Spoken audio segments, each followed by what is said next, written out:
Bom, pessoal, bom dia então a todos e todas. Na aula de hoje nós vamos falar sobre uma classe de objetos muito importante no R, que é a DataFrame.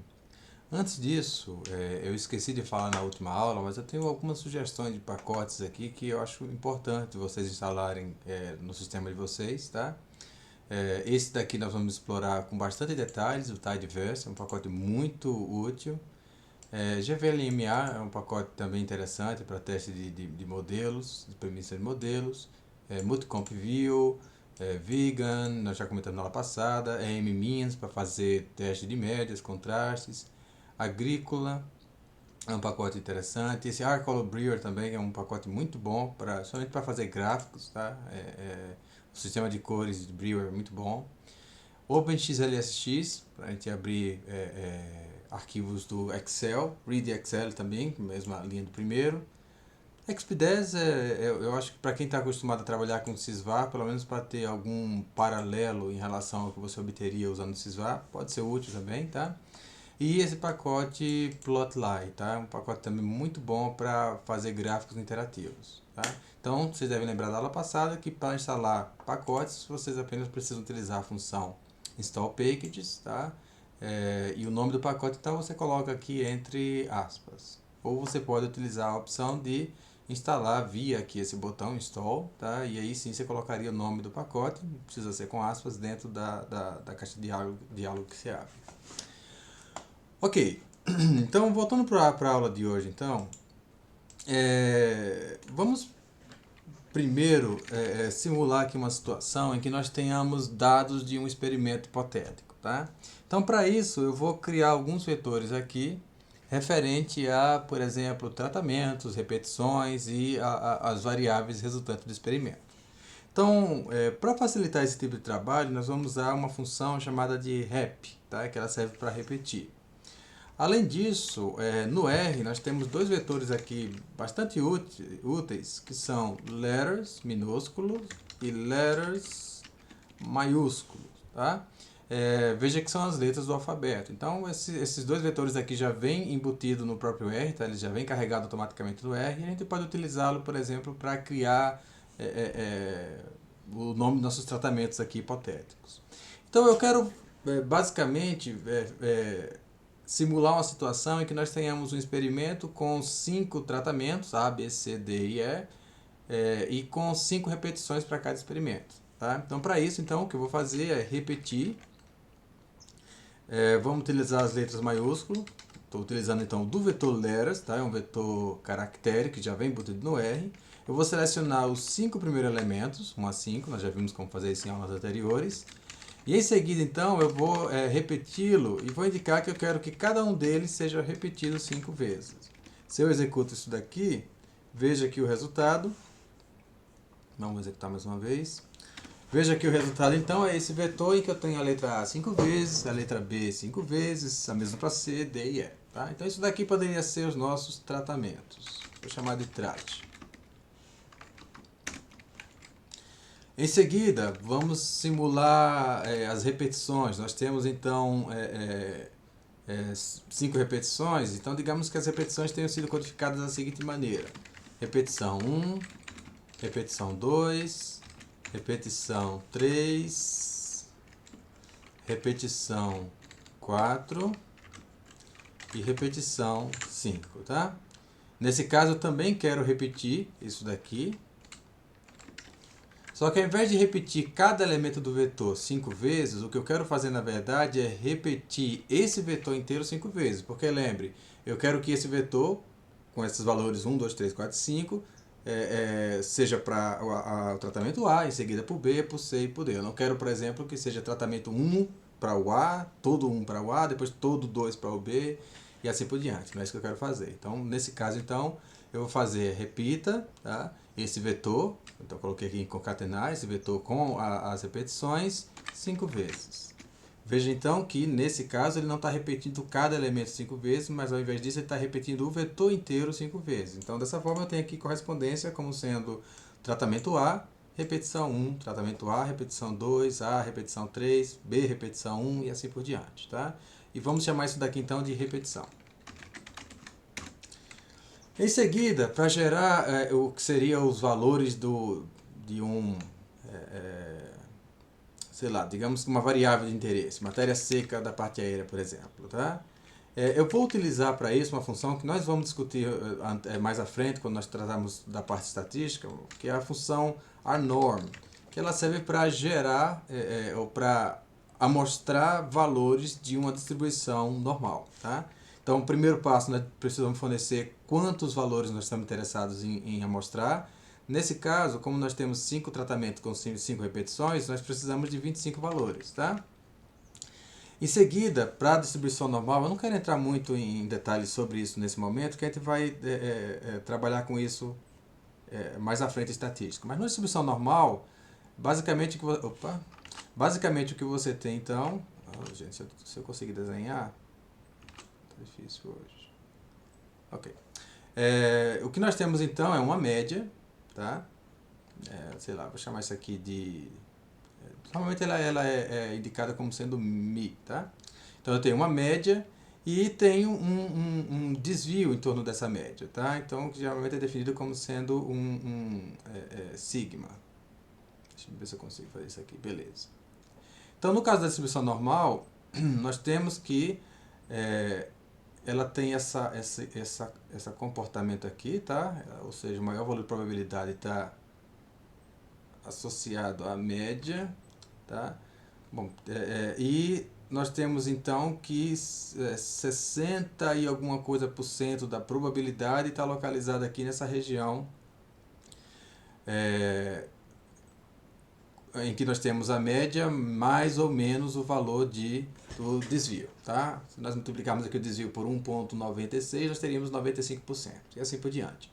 Mas a ideia então dessa distribuição normal é que nós podemos fornecer então a média, tá? O valor da média, e podemos fornecer esse valor de desvio. E o que acontece? A maior parte dos valores que nós amostraremos a partir dessa distribuição normal vão estar concentrados nesse intervalo que compreende a média mais ou menos, vamos falar 2, 1,96, mas seria 2 para ficar mais fácil. 2 vezes o desvio sigma. Tá, ok? Então isso daqui, se nós definirmos a distribuição normal, por exemplo, que tem a média 10 e o desvio padrão 1, significa que se nós amostrarmos aleatoriamente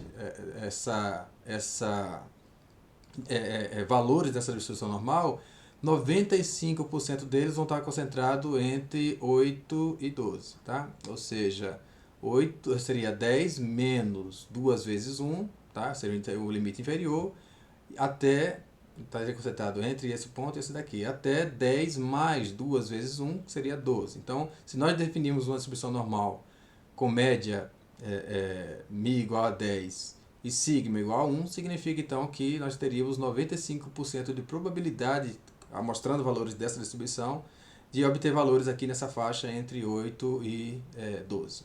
Tá bom? Nós vamos falar sobre isso mais no futuro, mas só para exemplificar de onde é que eu estou tirando essa normal aqui que a gente vai utilizar. Então vamos fazer isso. Vamos definir então que a média... Então o primeiro argumento que eu forneci, vamos fornecer de modo explícito, tá? N igual a 25, o número de amostras que nós queremos. Vamos fazer com que a média seja 10 e que o desvio seja... Eu falei 1, né? O desvio seja igual a 1. Então veja que esses valores estão concentrados aí na faixa entre 8 e, vamos ver, 12 no máximo, tá? 11, tá? 11,2. Então, se nós continuarmos fazendo essa amostragem, em 95% dos casos a gente obteria valores aí situados entre 8 e 12, tá? Então isso é só para criar então uma variável completamente aleatória aqui, tá? Não tem nenhum efeito de tratamento. E vou chamar isso daqui de MSPA. Se vocês tiverem dúvida, tá? Vamos dar uma olhada no que se trata da estrutura de MSPA. Que tipo de objeto é esse daqui? Olhando para esse resultado. O que vocês acham? Tá? Bom, primeiro, está indicando aqui que é um num. Então, eu vejo que esse objeto, seja lá o que ele for, ele tem um modo numérico. Tá? Seus elementos têm um modo numérico. Em seguida, aqui dentro do colchete, eu vejo que está indicando que os índices aqui vão de 1 até 25, mas não tem nenhuma vírgula aqui dentro desses colchetes. Isso significa que ele é unidimensional, tá certo? Se eu não tenho uma vírgula aqui, quer dizer que esse objeto aqui é unidimensional. E ele é homogêneo porque está indicando que é numérico. Então, qual que é o objeto que nós já conhecemos que ele é homogêneo e unidimensional? Vetores, não é isso? Então, esse objeto MSPA, na verdade, é um vetor. Então, nós criamos aqui, a partir dessa função, que nós amostramos dados de uma distribuição normal, nós criamos um vetor numérico com esses valores hipotéticos, tá? Apenas, vocês podem estar, talvez, preocupados pelo fato de que, se vocês estão seguindo esse exemplo aí comigo, os valores que vocês obtiveram é diferente do meu, tá? Então, novamente, para a gente evitar diferenças, nós vamos definir um seed então. Então, eu vou fazer set.seed, nós já vimos em uma aula anterior qual que é a função disso daqui, e vou colocar a data de hoje, que é 30/4/2020. Ok, então se vocês executarem exatamente da forma como eu fiz aqui agora, o resultado vai ser idêntico, tá? Independente da plataforma que vocês estão utilizando, tá bom? Ok. Vamos criar outra variável aleatória que é matéria seca de raízes, por exemplo. Vou fazer a mesma ideia. A norm n igual a 25, porque são 25 linhas da minha data frame. Vamos dizer que a média seja igual a 3 e o desvio padrão seja igual a 1, tá?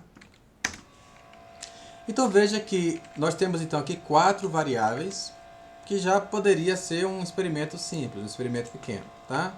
Então nós temos tratamento, temos a repetição, temos o MSPA e temos o MSR.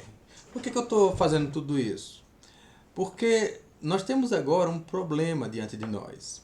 Se nós quiséssemos, veja que nós temos esses objetos espalhados na workspace. Tá? E isso não é a melhor maneira de trabalhar, porque você pode ter conflito aí entre objetos de dados diferentes, oriundos de dados diferentes. Então seria interessante que, ao invés de ter isso daqui espalhado na workspace, se nós pudéssemos agregar tudo isso em uma matriz. Vamos tentar fazer isso e ver o que acontece? Como é que vocês fariam para juntar esses vetores em matrizes? Em uma matriz, tá? Nós usaríamos a função cbind, como nós já vimos em aulas anteriores. Então, varia tratamento, repetição, MSPA, MSR, tá? E vou chamar isso aqui de minha matriz. Vamos dar uma olhada então no resultado. Minha matriz. Vocês conseguem identificar algum problema nesse resultado aqui? Tem alguma coisa que vocês acham que está fora de lugar aqui? Bom, se vocês não detectaram qual que é o problema, vamos tentar calcular a média da coluna MSPA. Minha matriz MSPA. Tá? Nós obtivemos uma mensagem de erro. Ele está dizendo que não consegue,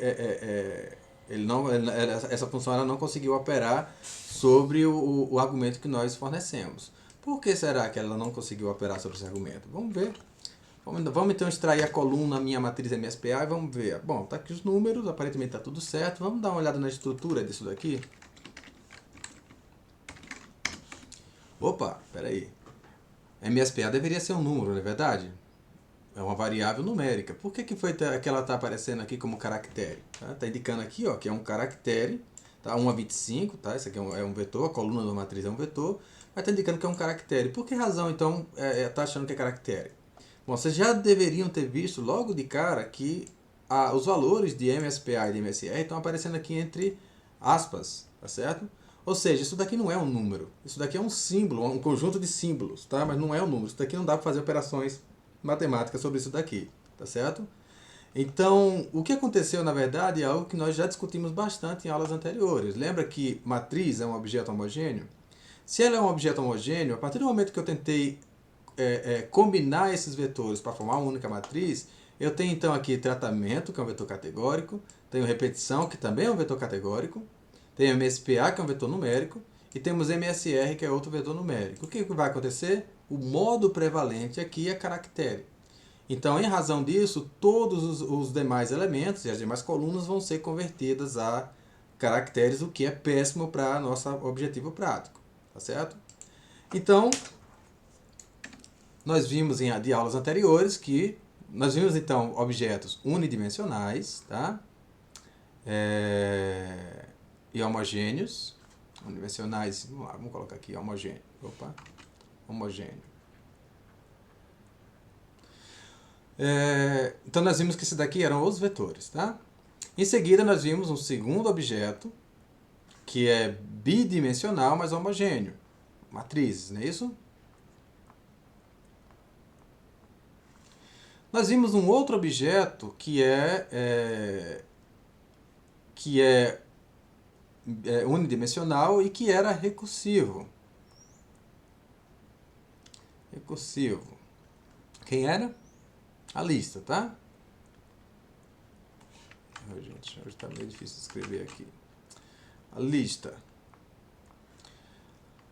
Então agora o que nós precisamos é de um objeto bidimensional e recursivo, tá? Na verdade, isso daqui resolveria o nosso problema. Por quê? Nós gostaríamos de ter os dados dispostos ao longo de linhas e colunas, mas nós gostaríamos que as diferentes colunas pudessem ter modos diferentes. Então é exatamente aí que surge a data frame, que é o assunto da aula de hoje. Ok? Então, eu costumo brincar que data frames ela surgiu de um cruzamento de matrizes com lista, tá? F1 disso daqui resultou numa data frame. E esse pensamento, apesar de irônico, ele é bastante útil porque significa que data frame ela tem tanto características de lista quanto ela tem características de matrizes. Ou seja, todas aquelas operações que nós já aprendemos sobre matrizes são igualmente válidas em data frames. E todas aquelas operações que nós já aprendemos em listas são igualmente válidas para data frames. Então você pode escolher, quando operar sobre data frames, se você quer operar como se ela fosse uma lista ou se você quer operar como se ela fosse uma matriz. Tá? Vamos ver o que eu quero dizer com isso? Vamos então voltar aqui ao R. Então a abordagem aqui que nós fizemos de tentar colocar esses vetores em uma única matriz não funciona porque a matriz ela é homogênea, então ela não é capaz de armazenar colunas de modo caractere e de modo numérico junto. O que nós deveríamos ter feito aqui seria ter usado a função dataFrame, a função data.frame, tá? E então ter combinado, criado essas colunas. Então, prat, rep, mspa e msr, tá? Eu vou chamar isso daqui de minha df, de dataFrame. E veja então que o resultado que nós obtemos, minha df, é esse objeto aqui. Veja que agora não aparece entre aspas os nossos números. O que ainda não significa necessariamente que isso aqui é número. Nós precisamos fazer mais uma etapa ainda que eu vou mostrar a vocês. Mas aparentemente não houve nenhum problema aqui, nenhum conflito na criação dessa data frame. Tá? Como sempre, pessoal, vocês devem sempre ter o hábito de analisar a estrutura dos objetos com que você está trabalhando. Então vamos analisar a estrutura de minha df. Então veja, a função aqui estrutura em minha df, ela nos deu a informação de que ela é uma data frame. Então já sabemos que isso aqui é uma classe de objeto nova, tá? Em relação ao que nós vimos anteriormente.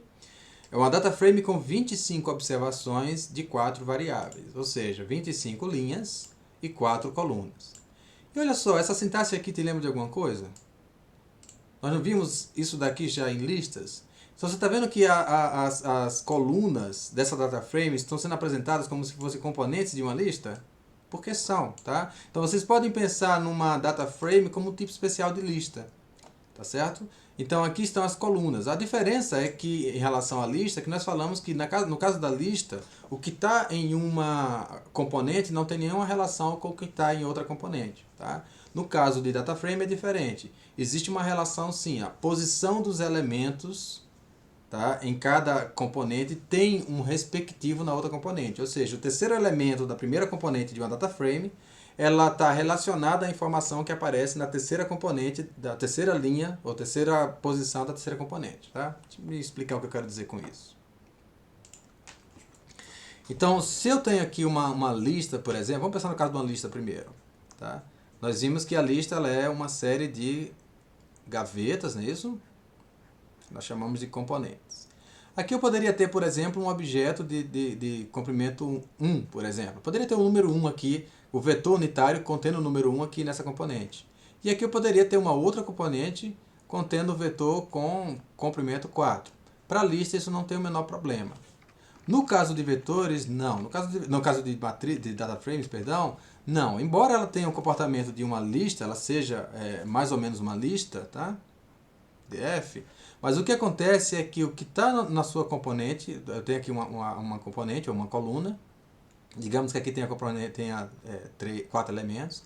Necessariamente, então, na próxima componente eu vou ter esse outro objeto aqui nessa componente e tem que ter o mesmo comprimento. Então aqui eu vou ter, por exemplo, digamos que eu tenha A, B, C e D. Ou seja, existe correspondência entre as posições do que está em uma componente, tá? Em relação ao que está na mesma posição na outra componente. Então, nesse ponto, o data frame ela difere de lista, porque existe essa correspondência entre os elementos de diferentes componentes. Tudo bem? E isso, na verdade, é um ponto muito positivo. Por quê? É exatamente isso que nós queremos quando trabalhamos com dados. Olha só, nesse caso aqui em específico, eu tenho aqui uma componente, tá? Cada coluna dessa data frame ela é uma componente. E me interessa que a primeira elemento dessa componente guarde relação com o primeiro elemento dessa componente e assim por diante. Tá certo? Então, nesse sentido, então, a data frame ela é bastante interessante porque ela nos permite colocar dados de modos diversos. Veja, eu tenho aqui então que tratamento ele é do tipo fator. Nós não conversamos ainda a respeito do que é fator, nós vamos falar em aulas mais à frente, mas o fator basicamente é um tipo especial de caractere, tá? Em que são associados níveis a esses caracteres. Nós vamos falar disso adiante, mas para esse momento considere que fator é a mesma coisa que caractere. A gente vai ver à frente quais que são as diferenças. Nós temos então ainda uma outra componente em que nela está armazenado um fator também, ou seja, um caractere, tá? Com 5 níveis. Agora, nessa terceira componente, nós temos MSPA, que é um numérico. E nessa quarta componente, nós temos, então, matéria seca de raízes, que é também um numérico. Ou seja, data frame nos permite comportar colunas ou componentes de modo diferente. Veja que, por ser relacionada tanto com matrizes quanto com listas, eu posso me referir aqui as componentes de uma data frame como sendo colunas ou componentes. Ambas estão corretas, tá? Então ela tem essa espécie de dualidade. Tudo bem? Ok. Então, basicamente, essa é a característica mais importante de data frames. É o fato de que ela nos permite armazenar colunas de modo diferente. E existem até versões mais modernas de data frame, nós vamos falar sobre elas, por exemplo, a Tibble, em que não necessariamente essas colunas precisam ser vetores, mas elas podem ser até mesmo listas. Isso nos dá uma capacidade de processamento de dados enorme. Tá? A gente vai ver mais à frente que isso pode nos dar uma facilidade no manuseio de dados complexos muito grande. Tá? Mas a princípio vamos considerar que em uma data frame todas as colunas são vetores de mesmo comprimento. Numa data frame, tá? Todas as colunas são vetores de mesmo comprimento. Ou se nós preferirmos vê-la como lista, em uma data frame todas as componentes possuem vetores de mesmo comprimento. Ok? Ambas as maneiras de visualizar estão corretas. Bom, por que eu estou insistindo tanto nessa dualidade da data frame? Porque vamos fazer de conta que minha DF é uma lista. Vamos tratá-la como uma lista. Como é que eu faria para selecionar a componente MSPR, o conteúdo da componente MSPA dessa data frame? Se vocês lembram lá de lista, nós podemos adicionar um cifrão aqui e posso chamar então o nome da coluna, o nome da componente a qual eu quero me referir. Veja que utilizando esse comando eu tenho acesso a esse vetor numérico que está localizado na coluna, na componente MSPA da minha data frame, minha DF, tá? Poderia ter feito utilizando, novamente, vamos fazer de conta que isso daqui é uma lista, ou que é uma lista. Eu poderia fazer também usando essa outra sintaxe aqui, lembra? Colchetes duplos, MSPA. Eu poderia ter feito minha DF, colchetes duplo, MSPA, creio eu, ser a terceira posição. Poderia ter feito a terceira posição. Vocês estão vendo que todas essas diferentes sintaxes deram o mesmo resultado? Ou seja, eu estou tratando essa data frame como se ela fosse exatamente uma lista, tá? E esse comando funciona sem nenhum problema. Uma outra abordagem é, vamos fazer de conta que, na verdade, essa minha DF é uma matriz. Bom, se ela for uma matriz, e eu quero selecionar a coluna MSPA dessa matriz, como é que nós fazemos? Digitamos o nome desse objeto, que nós estamos fingindo ser uma matriz, coloco colchetes. Bom, uma matriz ela é bidimensional, então eu tenho que fornecer aqui no índice dois valores. O valor que vem antes são as linhas, o valor que vem depois são as colunas. Eu vou manter o espaço das linhas em branco, porque eu quero todas as linhas, mas a coluna em que eu estou interessado é MSPA. Veja que eu obtenho exatamente o mesmo resultado das linhas anteriores. Então vocês estão vendo a flexibilidade que nós temos para trabalhar com data frame? Ela se comporta exatamente como uma matriz e exatamente como uma lista. Então fica a gosto do freguês como que você quer fazer a operação sobre esse objeto, tá bom? Sobre essa data frame. Da mesma forma, então, que nós podíamos fazer com relação à matriz, nós podemos, por exemplo, acessar o nome das colunas de uma data frame. Por exemplo, call names dessa data frame. E então nós obtemos esse resultado indicando que o nome das colunas de minha DF é tratamento, repetição, MSPA e MSQR. Novamente, a data frame aqui está se comportando como se fosse uma matriz. Tá? A matriz tem colunas, tá certo? Eu poderia buscar o nome também, raw names de minha DF, tá? E assim eu vejo os nomes associados às linhas dessa data frame. Tudo bem? E eu não vou repetir aqui as operações que nós já fizemos, porque se eu quiser alterar um elemento dessa data frame, você pode escolher. Você pode fazer como nós já vimos, como se fazia com uma lista, ou podemos fazer como nós já vimos, como se faz para uma matriz. Ambas as sintaxes vão funcionar exatamente do mesmo modo, tá?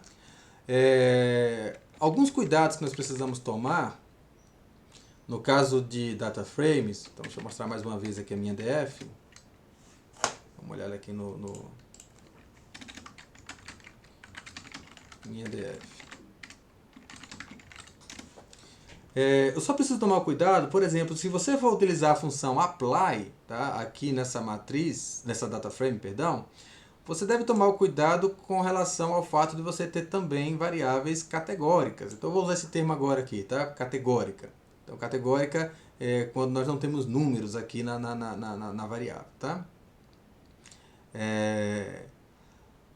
Ok, então se eu tentar aplicar a função apply aqui, eu vou obter um erro para essas duas colunas, porque elas não são numéricas. Então se eu quisesse usar a função apply para essa data frame, eu teria que tomar apenas o cuidado de... minha data frame, é isso? Precisaria tomar o cuidado de não incluir as colunas 1 e 2 nesse apply. Então quando essa indexação aqui, eu não vou explicar o que é que eu quis fazer aqui, vocês próprios leiam e tentem entender o que é que está feito aqui, tá? Mas veja, o resultante dessa operação são essas duas colunas. Então eu quero aplicar ao longo das colunas a média. Então dessa forma aqui eu consigo obter a média, tá? Tanto da primeira coluna, MSPA, quanto MSR. Veja que nesse caso eu não estou incluindo as variáveis categóricas, porque não dá para aplicar a média em cima delas, tá bom? Ok. Bom, então uma opção de se obter data frame é essa abordagem que eu acabei de mostrar a vocês. Raramente vocês vão realmente fazer isso daqui, tá? Criar vetores e em seguida juntar esses vetores em uma data frame, tá?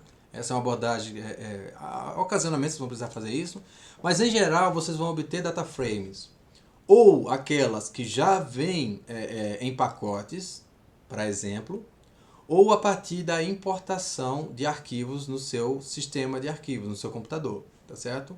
Então vamos ver uma data frame que nós vamos usar muito nesse curso, tá? E que é frequentemente utilizada para exemplos, que é a data frame Iris. Ok? Vamos dar uma olhada na estrutura dela. Veja que eu digitei esse objeto e apareceu, eu não criei esse objeto de maneira nenhuma. Por quê? Essa data frame Iris, ela já vem instalada junto com o R, tá certo? Então ela está o tempo todo disponível para você trabalhar com ela. Então ela é muito útil para você fazer experimentações. Se nós analisarmos a estrutura dessa data frame, nós vamos ver então, primeiro, que ela é uma data frame, tá? Que tem 150 linhas e 5 variáveis. Aqui então nos é apresentado o nome dessas variáveis, tá? Que seriam componentes. E veja que alguns dos valores que ocorrem nessa variável. O que não cabe mais, ele coloca 3 pontinhos aqui, para indicar que tem mais valores, tá?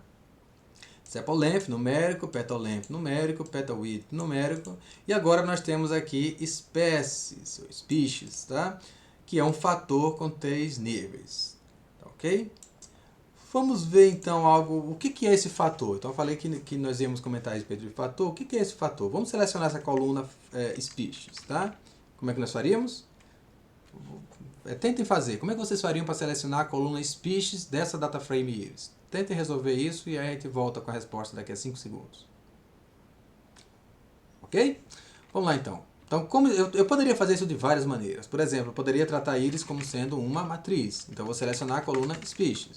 Funciona perfeitamente. Eu poderia fazer essa indexação por número, é a quinta linha, a quinta coluna. Funciona perfeitamente.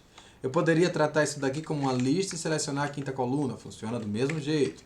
Poderia ter feito por nome na quinta coluna. Perfeitamente. Mas a maneira como eu prefiro trabalhar quando eu trabalho com data frame é colocar cifrão e em seguida simplesmente selecionar aqui nesse drop down menu aqui, tá? O que eu quero, que é species. Selecionei species, tá?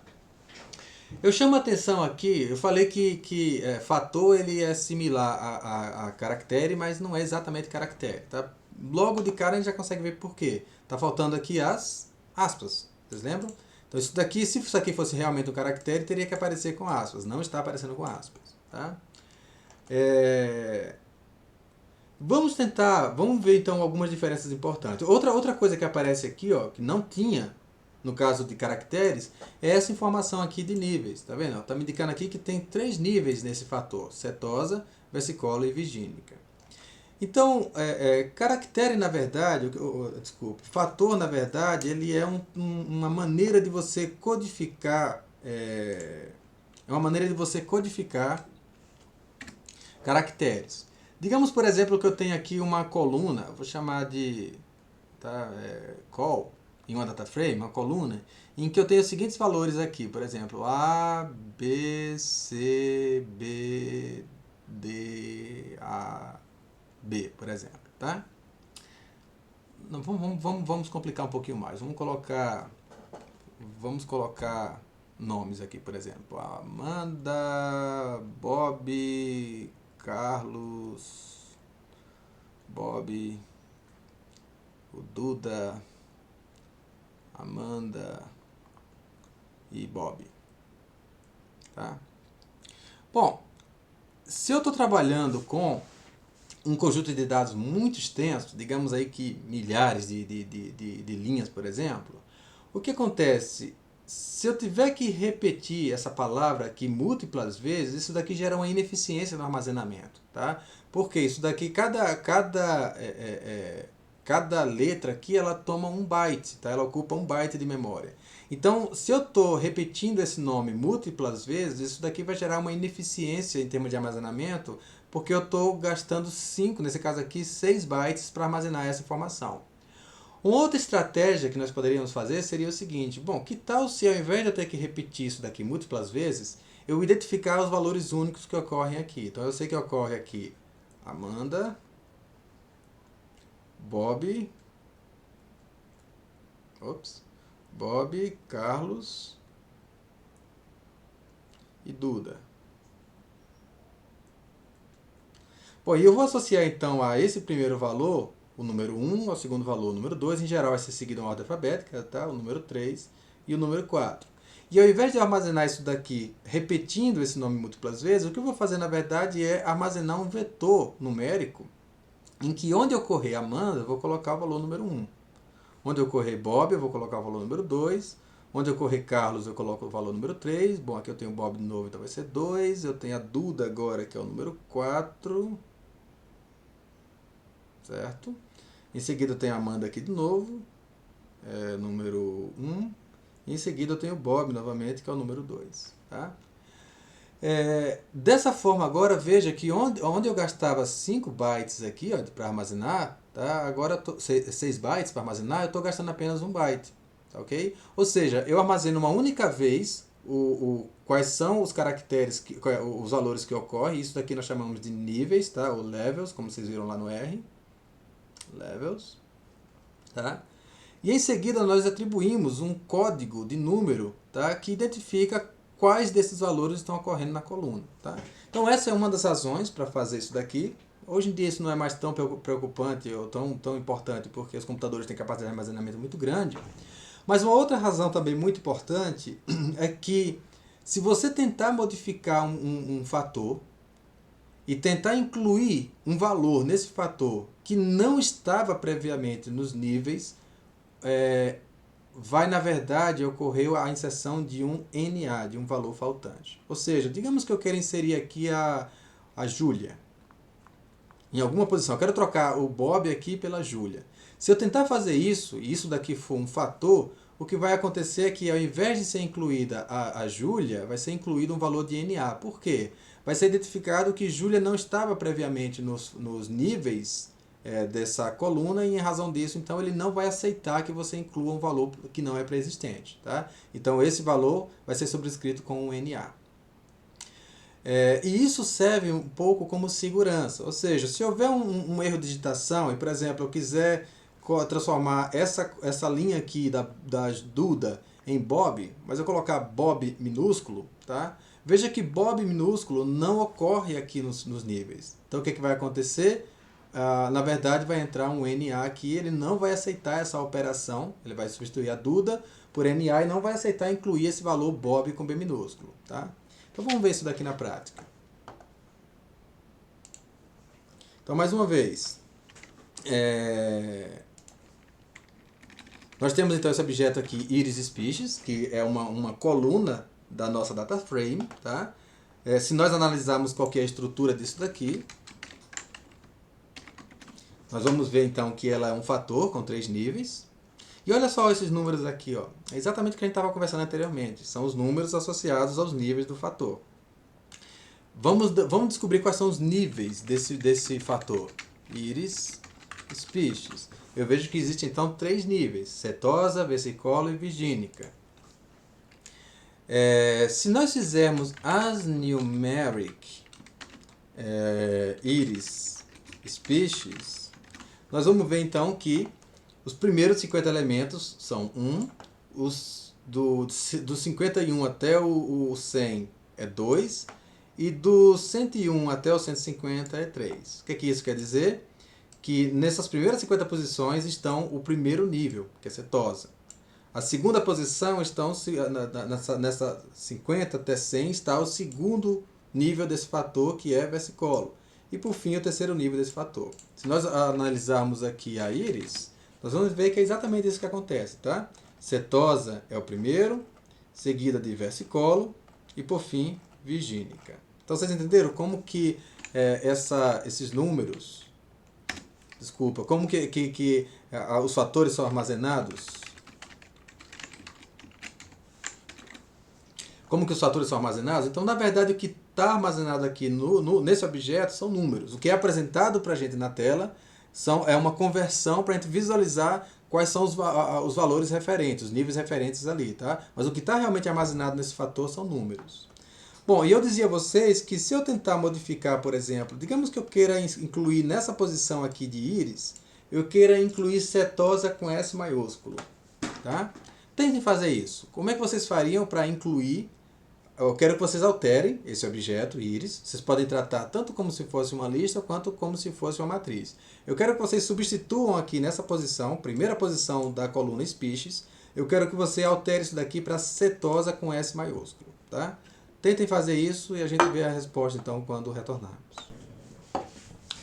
E então, vocês conseguiram?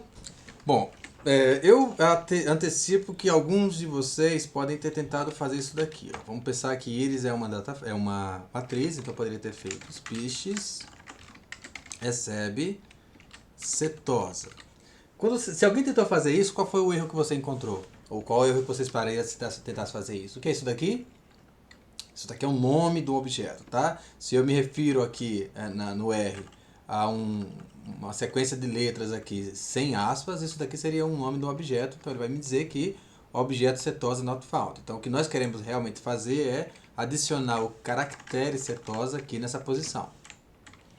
Perdão, aqui na verdade eu quero fazer isso na primeira linha, não é isso? Então na primeira linha da coluna species eu quero adicionar setosa. Claro que o erro seria exatamente o mesmo porque nós não temos esse objeto setosa. Se nós quisermos adicionar esse caractere, então eu tenho que adicionar as aspas. Ok. Veja que ele não deu um erro. Você está vendo que no caso anterior eu tive aqui um erro, tá? Objeto setosa não encontrado, aqui novamente, objeto setosa não encontrado. Aqui apareceu um warning, tá? Quando ocorre um erro, a sua linha não é executada, tá? Quando ocorre um warning, o seu comando é executado, ele funcionou, mas ele está lhe avisando que alguma coisa pode não ter funcionado como você esperava. Ele está me dizendo aqui que há um há um nível inválido desse fator e que, portanto, NA foi gerado. Vamos ver o que aconteceu realmente. Vamos procurar pela nossa planilha Iris e veja o que aconteceu aqui na primeira linha. Ó. Ele não aceitou nós colocarmos setosa com S maiúsculo. Por quê? Setosa com S maiúsculo não está presente nos níveis desse fator. Ok? Então, se nós tentarmos agora corrigir isso daqui e colocar setosa minúsculo, veja que agora eu consigo fazer essa operação sem problema nenhum. Tá? Certo? Setosa agora foi recuperado normalmente. Então ele aceitou. Eu poderia até colocar, por exemplo, virgínica aqui sem problema. Vamos fazer isso. Virgínica. Porque ela está inclusa nos fatores. Então, ó, desde que o valor que você está tentando inserir esteja presente nos níveis pré-existentes, tá? Não vai gerar nenhum problema, nenhuma NA. Mas caso contrário, ele não aceita você colocar valores novos. Tá? Se eu quisesse incluir um valor novo, uma opção seria alterar os níveis, tá? Desse fator. Então eu poderia fazer, por exemplo, levels de iris species. Tá? Eu tenho aqui 3 níveis. Se eu quiser alterar isso daqui, eu poderia fazer então recebe, e aqui eu vou usar o concatenar. Eu vou concatenar os valores que já estavam pré-existentes, porque eu não quero ter que digitar iris, setosa, versicolada virgínica novamente. Então eu vou colocar levels de species. E em seguida eu vou colocar, vou chamar de novo nível. Novo, tá? Vou chamar de novo. Ok. Se nós fizermos isso agora, nós vamos ver então que nos níveis de iris species, perdão, existe agora esse novo nível, tá? E ele não ocorre na nossa coluna. Vamos ver. Se nós fizermos iris species, vocês podem ver que não ocorre em nenhum lugar aqui em que a palavra novo ela está ocorrendo. Nenhum lugar aqui dessa coluna, tá? Mas se eventualmente nós quisermos adicionar esse valor aqui, ele é permitido. Ou seja, agora eu poderia fazer em qualquer lugar. Vamos fazer aqui na primeira linha novamente. Iris 1, species. Vamos fazer diferente um pouquinho. Eu vou tratar isso daqui como se fosse uma lista. Então, iris, species, o primeiro valor dessa coluna eu quero alterar para novo. Poderia ter feito exatamente como fiz antes, só para variar um pouco. Veja que não deu uma mensagem de erro, tá? E se nós fizermos então iris, nós vamos ver que ele aceitou, então eu incluí esse valor aqui. Por quê? Porque ele consta nos níveis desse fator aqui. Tá? Vocês estão vendo que eu estou tendo que rolar para lá e para cá o cursor? Nós temos algumas funções úteis aqui, por exemplo a função head, que ela nos permite ver apenas parte da data frame ao invés de ver a data frame inteira. Posso ver também só aqui é só as 6 primeiras linhas. As 6 primeiras linhas, tá? Se eu quisesse ver as 6 últimas linhas, eu poderia fazer tail.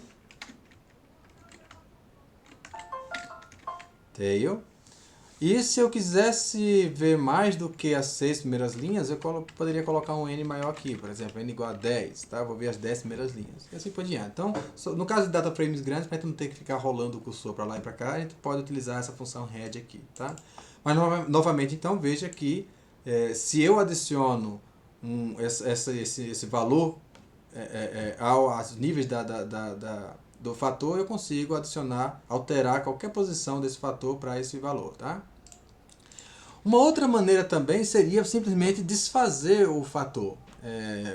Então, o que eu poderia fazer, na verdade, é transformar esse fator em um caractere, tá? Para isso, então, eu poderia fazer que iris species recebe as character iris species. Se eu fizer isso, vamos analisar a estrutura de íris. Nós vamos ver então agora, ó, que primeiro aparecem aqui as aspas, tá? Ou seja, esses valores agora estão circunscritos aqui com aspas, tá? E está nos indicando que essa coluna species agora é um caractere.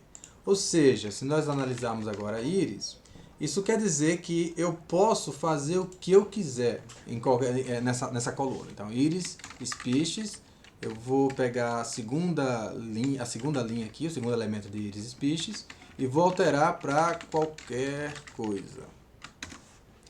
Veja que, se eu fizer agora head iris, ele aceitou sem nenhuma reclamação, tá certo? Então, fatores eles são rígidos, eles limitam quais valores podem ser colocados na coluna e quais valores você pode alterar também, tá? Isso é útil em situações em que você quer ter mais segurança, você quer ter certeza que ninguém vai digitar um valor inapropriado, vai colocar naquela fator, por algum erro de digitação, um valor inapropriado, tá certo? No caso de caractere, não. Qualquer valor que você quiser colocar aqui, ele aceita. Então, basicamente, essas seriam as principais diferenças entre fatores e caracteres. Eu acho que nós podemos ficar por aqui hoje e nós voltaremos então na próxima aula tratando de importação de dados. Muito obrigado.